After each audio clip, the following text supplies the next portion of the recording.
কীভাবে দ্রুত সময়ে হাসপাতাল চালু করা যায় সে বিষয়ে ওনাদের সঙ্গে বিভিন্ন বিষয় নিয়ে আমাদের মধ্যে মতবিনিময় হয় এবং তারই পরিপ্রেক্ষিতে ডিসি মহোদয়, এসপি মহোদয়, আমাদের এডিজি মহোদয়, এমপি মহোদয় এবং স্থানীয় নেতৃবৃন্দের সমন্বয়ে আজকে একটা হঠাৎ করেই অতি দ্রুত সময়ে যাতে হাসপাতাল চালু করা যায় সে বিষয়ে আমরা মতবিনিময় সভা করি। আজকে এ বিষয়ে আমরা মোটামুটি 4টি বিষয়ে আমরা আলাপ আলোচনা করেছি। সেটা হলো আমাদের হাসপাতাল চালু করতে গেলে জনবল একটা বড় বিষয়, জনবলের সংকট আছে, সে বিষয় নিয়ে আমরা আলাপ করেছি।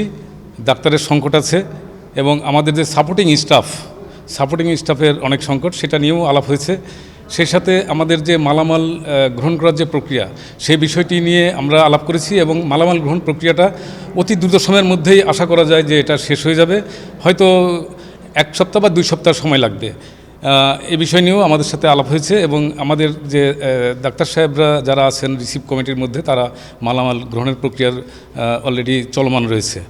ব্যক্তিগতভাবে আমি হতাশ এই কারণে যে 11 সালের একটা প্রজেক্ট এখনও পর্যন্ত, এটা 16 বছর আমরা এটা এখনও চালু করতে পারিনি। এটা মানে গিনেস বুক অফ ওয়ার্ল্ড রেকর্ডসে যাওয়ার মতো একটা ঘটনা। কিন্তু আমাদের কুষ্টিয়া মেডিকেলটা এটা আমাদের জন্য অত্যন্ত দুঃখজনক এবং লজ্জার।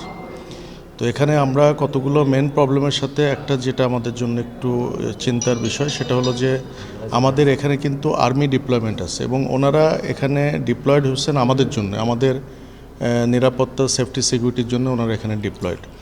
এবং ওনারা হুট করে চলে যাবেন সেটাও সম্ভব না, কারণ এখানে হলো মেন এই একটা বেস ক্যাম্প, এখানে অ্যামুনিশন থাকে। আমরা এরকম আলাপ করছিলাম যে ওনারা যদি কিছু জায়গা ছেড়ে দিয়ে আমরা চালু করতে পারি, তো সেটাও পসিবল না, কারণ এমার্জেন্সি চালু করলে এমার্জেন্সি রুগীরা যেখানে ভর্তি হবে সেটা হলো গাইনি এবং সার্জিক্যাল এবং পার্ট অফ মেডিসিন ওয়ার্ড, সেখানে কিন্তু এখন আর্মি আছে। তো আজকে যেটা সিদ্ধান্ত হলো যে এখান থেকে প্রায় 50% আর্মি অলরেডি 1 সপ্তাহের মধ্যে তারা চলে যাবেন, আর 50% থাকবে। এবং ভেরি শর্টলি যেটা আমরা এখানে আলাপ আলোচনা করে সিদ্ধান্ত নিলাম যে আমাদের কুষ্টিয়া জেলার সিকিউরিটি কনসার্ন আদৌ আছে কি নাই, সে ব্যাপারে ফর্মালি রাষ্ট্রীয়ভাবে যখন ডিক্লারেশন হবে তখনই আর্মি এখান থেকে যাবে। এবং সেটাও আমরা এক্সপেক্টিং খুব অল্প সময়ের মধ্যেই, যেটা ডিসি মহোদয় বলে গেলেন আমাকে, খুব অল্প সময়ের মধ্যে। আমি ইচ্ছা করেই এই অল্প সময়টা, কত অল্প সময় এটা আমি জানতে চাইনি, কারণ ওনারা এটার উত্তর দিতে পারবেন না। অল্প সময় মানে অল্প সময়। তো যদি সেটা 1 মাসও হয়, 1 মাসের মধ্যে আমাদের আরও অনেকগুলো কাজ আছে যেগুলো আমরা এর মধ্যে সেরে ফেলতে পারবো। যেমন যন্ত্রপাতিগুলো আমরা ইউজার সাইডে ইউজ করে আমরা কিন্তু রিপোর্ট করতে পারবো। বেডগুলো কিভাবে অ্যাকোমোডেশন হবে, বেডগুলোর সেট আপ আমরা শুরু করতে পারবো। কিছু লোকবল আছে, সেই লোকবলের জন্য আমরা কিছু কাজ করতে পারবো। মানে এখন মেন যে জিনিসটা হচ্ছে সেটা হলো যে আমরা যদি ওয়ার্ডগুলো আমরা ফাঁকা পেয়ে যাই, তাহলে আমরা এটা একাধারে এটা সাজানো শুরু করব এবং কাজও শুরু করব। এবং তখন আপনারা দেখবেন যে emergency like other medical college hospitals, এমার্জেন্সির মতোই চলছে। এমার্জেন্সি রুগীরা আসছে, অ্যাম্বুলেন্সের শব্দ শুনতেছেন, তারা এখানে ভর্তি হচ্ছে, 24 আওয়ার্স অপারেশন হচ্ছে, সব কিছু শুরু হবে ইনশাল্লাহ। আমাদের আসলে মেন যে সংকটগুলো ছিল যন্ত্রপাতির, সেগুলো তো সবই চলে আসছে, তাই না? এখন এগুলো আমরা ইউজ করা শুরু করব এবং আমরা ইউজার রিপোর্ট আমরা দেব।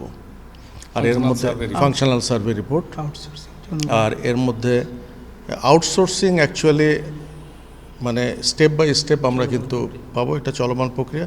ওটার জন্য আমাদের সমস্যা হবে, তবে আমার মনে হয় না যে এটা পেশেন্টের দিক থেকে, পেশেন্ট এন্ড থেকে কোনো রকম এটা ভিজিবল হবে, আমার মনে হয় না। তারা সার্ভিস পাবে।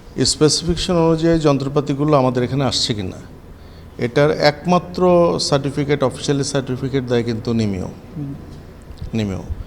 তো তারা যন্ত্রপাতিগুলো যেহেতু আমাদের প্রজেক্ট ডিরেক্টর এগুলো রিসিভ করছেন এবং পেমেন্ট করছেন, তার আগে কিন্তু নিমেওর সার্টিফিকেশন থাকতেই হয়। তো ডেফিনেটলি এটা আছে। এটার সবচেয়ে ভালো উত্তর দিতে পারবেন আমাদের পিডি মহোদয়, যিনি রিটায়ার করছেন। না, তারপর উনি ইমিডিয়েট লাস্ট মিটিংয়ে কিন্তু উনি আসছিলেন। এবং আমি আরেকটা জিনিস বলি যে এখানে আমি যদি কথাটা বলতেছি এই কারণে, আমার হাতে কিন্তু 100% প্রুফ নেই, কিন্তু আপনার মতো আমি মনে করছি যে এখানে কিছু হয়েছে। এইভাবে আমি শুরুটা করি, তাহলে এটা অ্যাকসেপ্টেন্সি থাকবে। তো সেটা যদি হয়েও থাকে, এটার জন্য অ্যাকাউন্টেবল এবং answerable only 1 person. Project director, এবং সেটার জন্য আমাদের ল এনফোর্সিং এজেন্সিস আছে, দুদক আছে, সব কিছুই আছে।